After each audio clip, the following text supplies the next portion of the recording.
द्वितीय टी20 मैच रे इंग्लैंड को 2 विकेट रे हरैला भारतीय टीम आउ ए मैच रे तिलक वर्मा को जबरदस्त परफॉर्मेंस देखा मिलता इनिंग्स रे से प्राय 72 रन स्कोर करथिले 55 बॉल खेली 72 रन स्कोर करथिले जेउथरे से 5टी छक्का और 4टी चौका मारिथिले।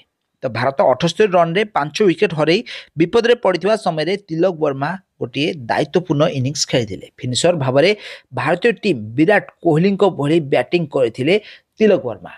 ताले विराट कोहली एबे टी20 क्रिकेट रु सन्यास नहीं सारी सन्यास नेला परे एबे विराट कोहली स्थान रे 3 नंबर स्थान रे बैटिंग करथिबार नजर आछंती तिलक वर्मा। आउ विराट कोहली भली बैटिंग करथिबार देखा देइछंती तिलक वर्मा। मात्र 22 वर्षर एही खेलाड़ी लगातार भाव में 4टी मैच रे ए पर्यंत नॉट आउट रहिछंती। आपण माने जानथिबे दक्षिण अफ्रीका सहित खेला जाइतिबा सीरीज रे तिलक वर्मा लगातार 2टी शतक हासिल करथिले। आउ या परे इंग्लैंड सहित खेला जाइतिबा प्रथम टी20 मैच रे से नॉट आउट रही द्वितीय टी20 मैच रे भी 72 रन कर से नॉट आउट रही। भारतीय बैट्समैन माने मैच रे एते आखि दुसिया प्रदर्शन कर पार नथिले। वाशिंगटन सुंदर को 26 रन पार्टनरशिप करथिले तिलक वर्मा सहित। आउ या परे भारतीय टीम लक्ष्य पाखापाखि पहुंचारे सफल होता। आउ या परे शेष में अक्षर पटेल अर्शदीप सिंह और रवि बिश्नोई सहित पार्टनरशिप करी भारत को मैच जिते तिलक वर्मा।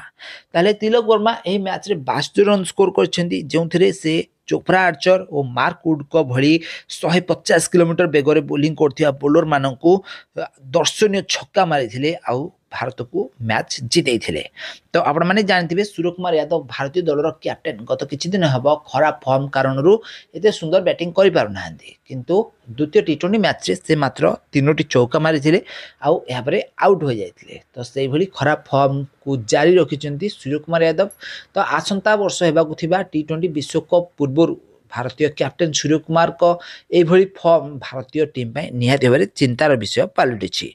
तो यही मैच रे इंग्लैंड प्रथम बैटिंग करी 165 रन स्कोर करथिले। इंग्लैंड रो captain Jos Buttler 45 run score करथिला बेले भारतीय बोलर माने समस्ते भल बोलिंग करथिले। भारत तरफ प्राय 7 जन बोलर माने यही मैच रे बोलिंग करथिले आउ समस्ते भल बोलिंग करथिले समस्ते विकेट पाइथिले किंतु रवि बिश्नोई गत 2टी मैच रे विकेटलेस रहिछन्ते।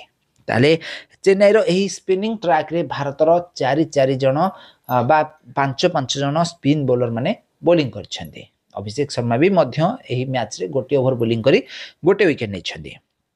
आउ या छड़ा भारतीय बैट्समैन मानक मध्य रे केवल तिलक वर्मा को बैटिंग एही मैच रे आखि दुसिया रहिथिला। आउ अन्य बैट्समैन मानक मध्य रे वाशिंगटन सुंदर अंडर प्रेशर रे 26 रन स्कोर करथिले जहाँकि भारत को जितबा पई सहायता करथिला।